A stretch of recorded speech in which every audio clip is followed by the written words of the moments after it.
Un saludo para todos y bienvenidos una vez más a otro programa de Libre Conciencia. Estamos en una serie que se llama El Universo y el Hombre y venimos hablando de diferentes realidades que se consideran holográficas. Si recuerdan, la primera, o históricamente la primera, década del 70, es el cerebro holográfico. Este es el último tema de la serie. Va a ser un poco difícil hacerlo en un solo programa, pero sí es el último tema. Se llama el paradigma holográfico. Paradigma es lo mismo que modelo. Se podría decir modelo holográfico, pero se lo llamó así, paradigma holográfico. Muy diferente del principio holográfico, que eso vino muchísimo después. En realidad se sabía que el universo es un holograma hace 35 años. Que el cerebro es un holograma hace 45 años. Y que el universo es un holograma 35 años. Todo empezó en 1982, cuando un doctor en óptica francés, Alain Aspect, realiza el famoso experimento del entrelazamiento cuántico por primera vez de manera perfecta. Todos los intentos que se habían hecho antes, si empezamos por ejemplo por la década del 60, un tal Bell, físico, intentó hacerlo, muchas veces con éxito, pero siempre con fisuras. O sea que los detractores de esto no lo aceptaban como algo real. Sin embargo, en 1982 este francés logra hacerlo mejor que Bell. Lo hace de manera perfecta, lo hace con fotones y definitivamente demostró que bajo ciertas condiciones esas partículas subatómicas que llamamos fotones se pueden comunicar en tiempo cero instantáneamente, ya sea que estén a 10 metros o a 10.000 millones de kilómetros, es lo mismo. La cosa es que una vez entrelazadas, si uno mueve una, la otra se va a mover exactamente igual, como si fueran un solo objeto. De hecho, en física cuántica, en mecánica cuántica, se consideran un solo objeto. No tienen que ser dos, puede ser un sistema de partículas. Entonces fue a partir de allí que se empezó a especular sobre diferentes partículas teóricas que podrían emitir una señal que tenía que ser obviamente más rápida que la luz. Salieron muchas hipótesis. Vuelvo a repetir, partículas teóricas porque nunca se pudieron ver. Por ejemplo, si hablo de los taquiones, nunca se pudieron ver ni siquiera el efecto que realizan. Entonces quedan como partículas teóricas. Los campos de torsión, bueno, hay varias hipótesis, pero la hipótesis que se mantiene hasta hoy, la más acreditada, la más certera desde mi punto de vista, fue la hipótesis de David Bohm. Después, en el 87, es que Bohm va a sacar un libro junto con Pribram y otros autores, un libro de múltiples autores que se llamó La realidad holográfica. O sea que David Bohm se basa en el descubrimiento de Pribram, Karl Pribram, que el cerebro al menos se comporta exactamente igual que un holograma. Exactamente igual. O sea, la información está en todos los lugares a la vez, no localidad, igual que un holograma. Y todas las características que podemos encontrar en el holograma. Responde a la matemática. O sea, la gran diferencia entre la mecánica cuántica y la holografía es que la holografía responde a principios matemáticos estrictos y toda la mecánica cuántica es probabilística. De hecho, era la gran discusión entre Einstein y Bohr. Pero a pesar de esa discusión, y a pesar de que por mucho tiempo incluso nosotros estuvimos del lado de la mecánica cuántica, tenemos que admitir que en este caso, para explicar el efecto de entrelazamiento que parece mágico, lo más exacto es la hipótesis de Bohm, que dice que no es que las partículas subatómicas se unan entre sí con una señal más rápida que la luz. Bohm decía que detrás de esta realidad ilusoria hay otra realidad donde todo está conectado con todo.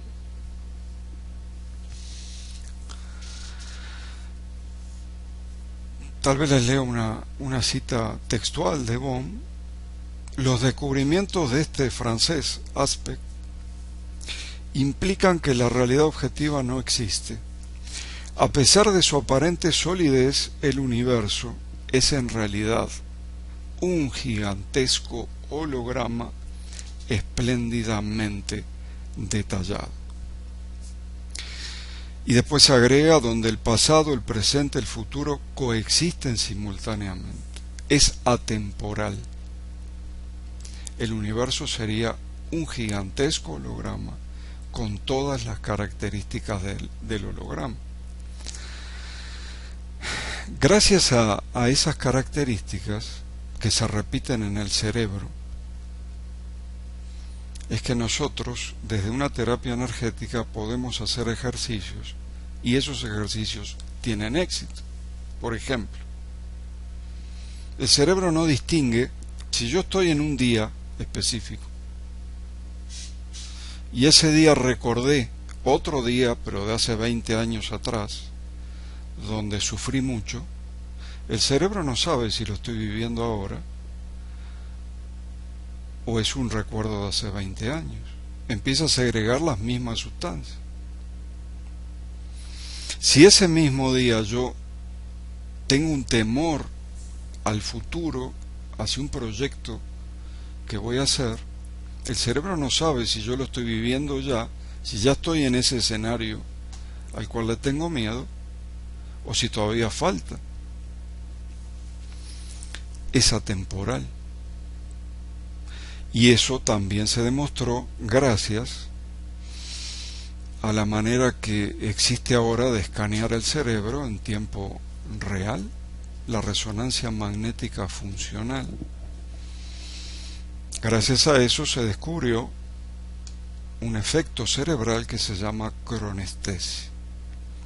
O sea que el cerebro vive en todos los tiempos a la vez. Se puede decir que es atemporal.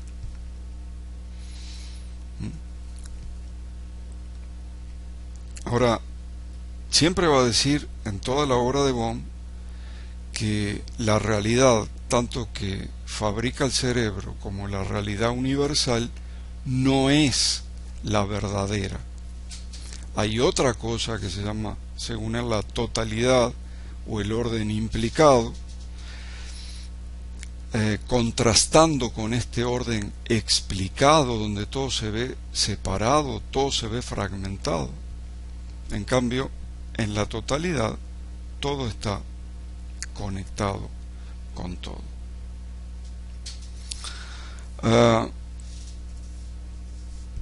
Para ejemplificar esto como un símil de este efecto, lo que hizo Bohm fue el conocido acuario de Bohm, donde a un solo pez en una pecera grande le ponía una cámara de costado y otra cámara de frente. En la pantalla se veían como dos diferentes. Si uno se quedaba mirando la pantalla un tiempo, veía que había una especie de entrelazamiento, porque cuando uno realizaba un movimiento, el otro también al mismo tiempo, pero parecían dos peces diferentes. Entonces decía, así es la verdadera realidad. En la verdadera realidad todo está unido. Lo cierto es que era un solo pez, pero visto desde ángulos diferentes. Así nos pasa a nosotros en esta tercera dimensión. Vemos la realidad desde un ángulo tan particular que vemos todo separado, y también vemos como hay posibilidad de unir dos cosas.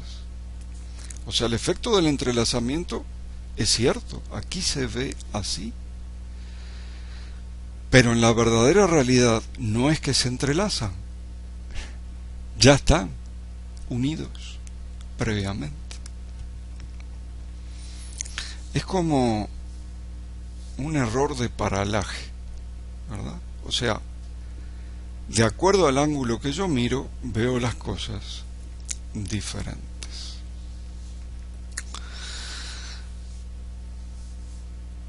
Espero que haya quedado claro lo del acuario de Bohm. Es un símil bastante exacto de lo que nos sucede a nosotros. Y bueno, destaco las características y las diferencias entre mecánica cuántica, que es lo que se ve desde esta tercera dimensión, y la verdadera realidad, que es holográfica. Ambas cosas comparten el fenómeno de la no localidad, o sea, que la información está en todos los lugares a la vez.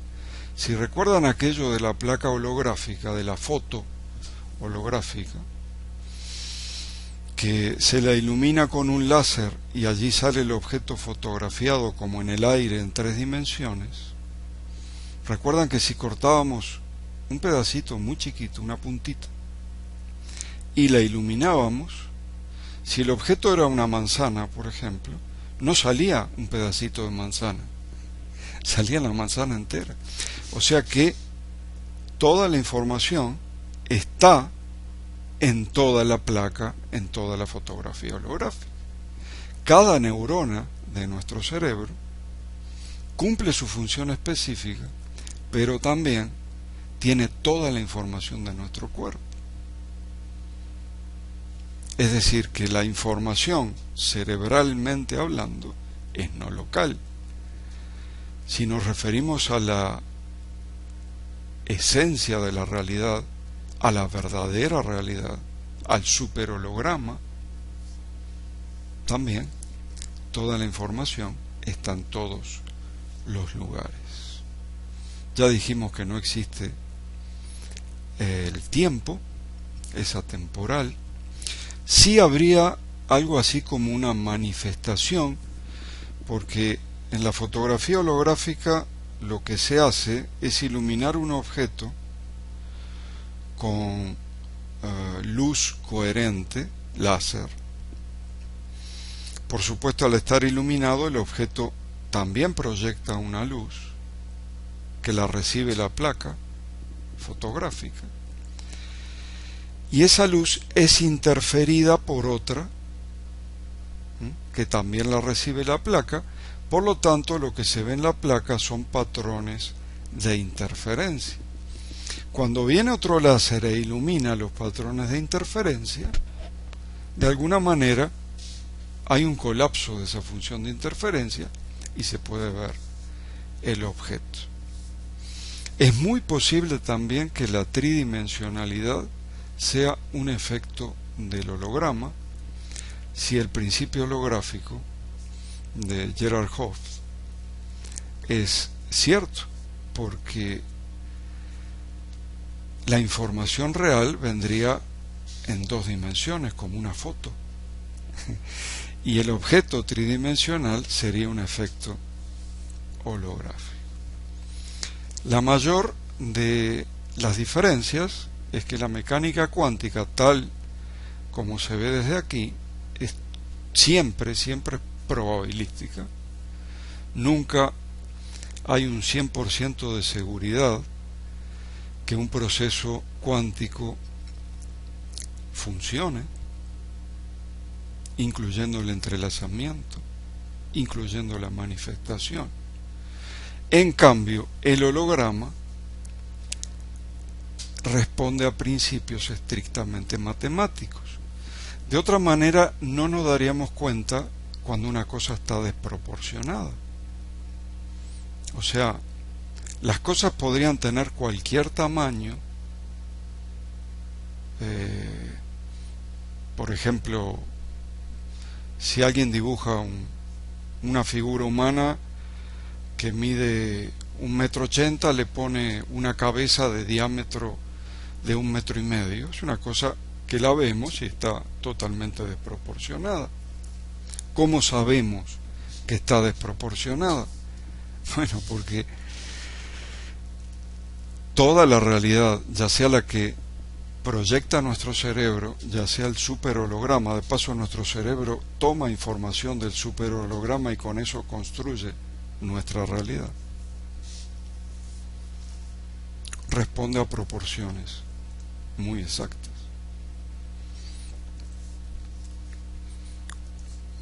Vemos todos más o menos lo mismo porque, si bien somos conciencias circunscritas, individuales, también tenemos otro círculo de realidad que en holografía se le dice realidad consensuada, que también le podríamos llamar conciencia colectiva, algo muy demostrado con varios experimentos en todo el mundo. Y esa realidad consensuada hace que, bueno, una cámara sea una cámara y no un teléfono, ¿verdad? Realidad consensuada. La realidad consensuada, vamos a ver al final, como también nos limita para realizar cambios en nuestro propio holograma que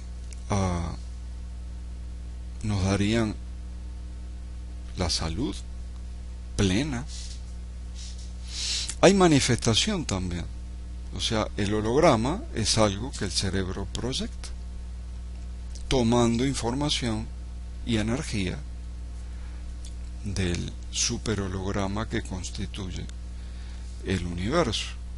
Así que la manifestación, ahora podemos decir con mayor exactitud, antes yo repetía constantemente, la manifestación es un proceso cuántico natural. No, estaba equivocado. La manifestación es un proceso holográfico natural. No vamos a manifestar cosas desproporcionadas, fuera de proporción. Van a seguir principios matemáticos. Otra cosa que es muy interesante es que la luz sigue siendo una constante en este paradigma. no se necesitan velocidades supralumínicas más veloces que la luz. Y lo otro que ya mencioné es el paralaje. En el superholograma, de acuerdo desde donde se ve, es como se ven las cosas.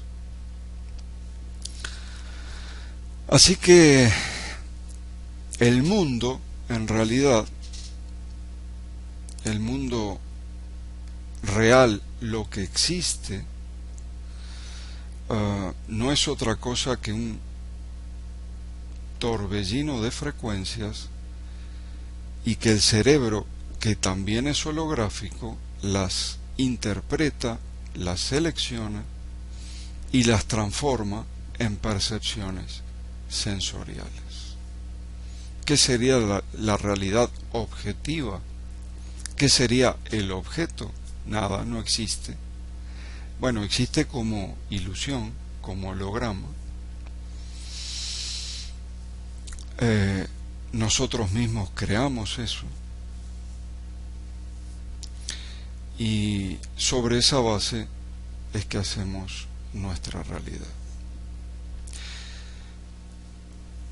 Aquí tengo, lamentablemente no se lo puede ver, tal vez en la próxima, pero tengo un esquema de cómo se hace una fotografía holográfica donde se puede ver claramente la función de interferencia y el colapso de función de interferencia.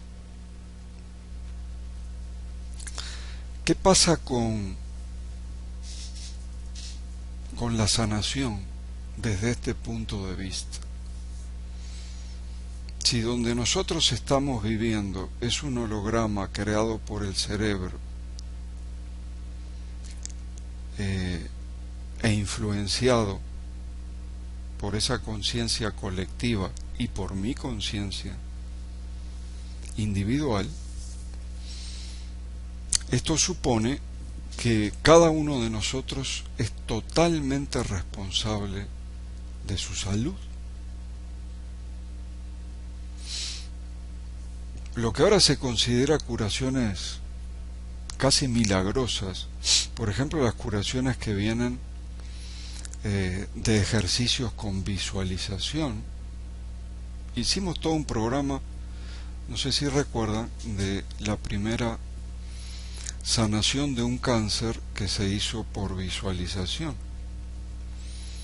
Esto fue en el año 1980 en Estados Unidos, y si bien la persona estaba sometida a radioterapia, también el médico, ese médico, empezó a utilizar terapia de visualización y la persona se curó totalmente sin efectos secundarios de ningún tipo.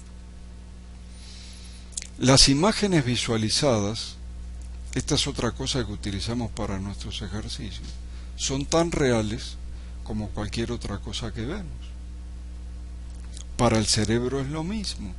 El cerebro no sabe si yo estoy viendo una imagen utilizando los ojos o si estoy creando una imagen.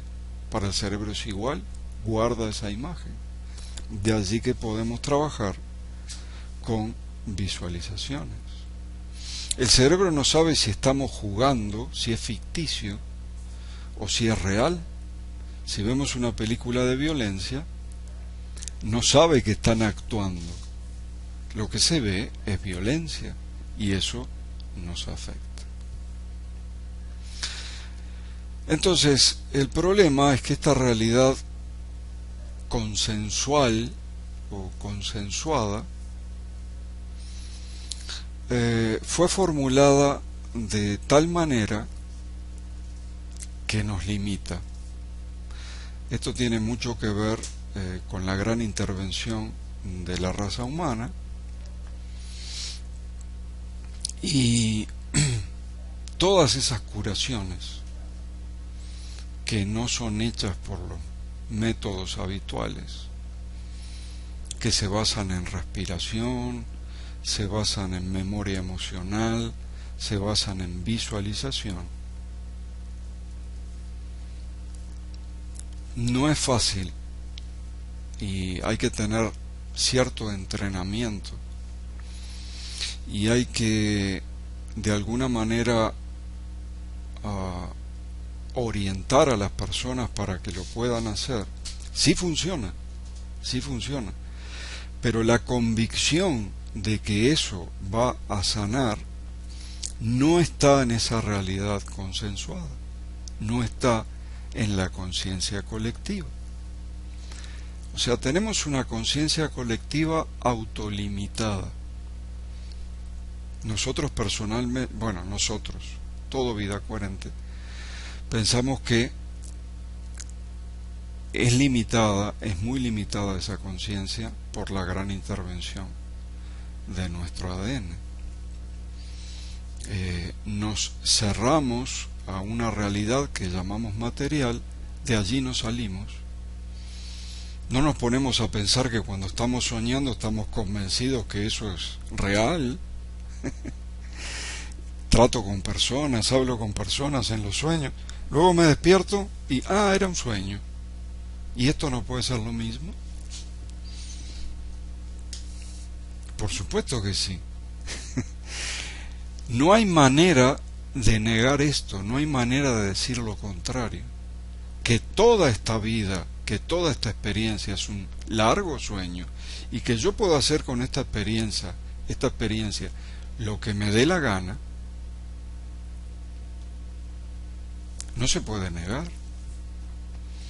Que estemos autolimitados por miedos, por costumbres, por prejuicios, por creencias falsas, eso es otra cosa. Es muy diferente. De allí que la gran propuesta para mí, la mejor propuesta desde mi punto de vista que se ha hecho en la historia, es vivir desde el corazón. El cerebro, que no tiene ningún ego en ningún punto, recibe una orden de todo nuestro ADN para que haga una construcción ilusoria de ese falso sentido del yo que llamamos ego. Así que se puede decir que el cerebro está capturado por el ego, lleno de miedos, lleno de prejuicios, lleno de creencias, lleno de egoísmo. En cambio el corazón no. Y ahí no termina la cosa. El corazón, demostrado por el Instituto HeartMath, está conectado a una inteligencia superior más allá del espacio y del tiempo. Ustedes le pueden llamar como quieran, pero la cosa es que la única salida que tenemos de esta Matrix que le decimos, la única, es el corazón. Y el corazón tiene más o menos 40.000 neuronas. Hay quienes le dicen ya el cuarto cerebro. Después les explico los otros 3. Pero es un cerebro, piensa. Tiene menos neuronas que este cerebro. Esto sería una supercomputadora. Este sería más chico. Pero la gran ventaja es que este está conectado a todo el campo de información cósmica, lo que Laszlo le llama campo akáshico, lo que Bohm le llamaba potencial cuántico.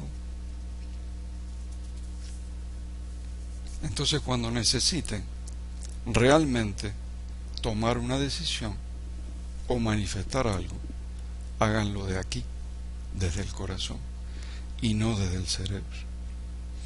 Esto lo habrán visto en otros programas, pero vuelvo a repetir, y lo voy a repetir cuantas veces sea necesario. Pueden aprender a diferenciar la voz del corazón de la voz del cerebro. El cerebro argumenta, tiene argumentos aparentemente muy racionales y muy lógicos. Digo aparentemente porque detrás de eso siempre hay miedos, grandes cantidades de miedo. El corazón, como recibe la información, directamente del campo de información cósmica, va a tener una sola palabra, una sola idea, que la repite y la repite. No importa la cantidad de argumentos que el cerebro, como en una discusión, esté mostrándole. Entonces llega un momento, y mi deseo sería que todos pudieran llegar a eso, que escuchar la voz del corazón se hace fácil, y entonces las decisiones que vamos a tomar van a ser todas acertadas. No más equivocaciones. Pensar con el corazón, no con el cerebro. Termino con una cita de David Bohm también.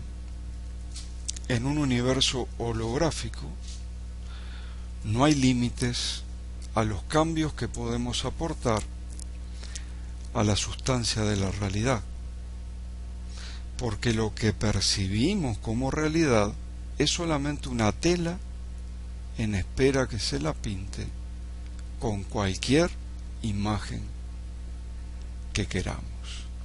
Si nosotros pintamos imágenes desagradables, feas, que producen miedo, así va a ser mi realidad.